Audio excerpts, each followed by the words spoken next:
Pelaksana Harian Dirjen Bina Administrasi Wilayah Kemendagri, Dr. Amran didampingi Kepala Satuan Polisi Pamong Praja Sulsel Andi Arwin Aziz saat berkunjung ke Gereja Katedral Makassar.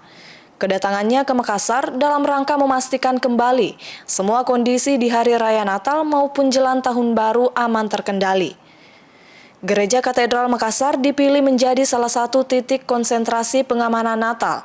Ini mengingat katedral merupakan gereja tertua dengan jumlah jemaat yang cukup besar.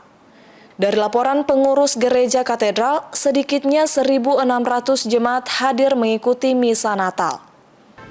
Kita dalam rangka untuk memastikan kembali bahwa semua kondisi di hari Natal ini dalam kondisi aman, terkendali, dan saya dari Kementerian Dalam Negeri juga sesuai dengan surat edaran Menteri Dalam Negeri, kesiapsiagaan untuk persiapan mengantisipasi Natal dan Tahun Baru 2023, Natal 2023 dan Tahun Baru 2024 semuanya aman, terkendali, dan kita mengharapkan juga di tempat-tempat ibadah juga demikian. Makanya salah satunya kami berkunjung ke sini menanyakan kembali bahwa kondisi memang tetap aman dan kondusif. Kenapa memilih gereja katedral Makassar?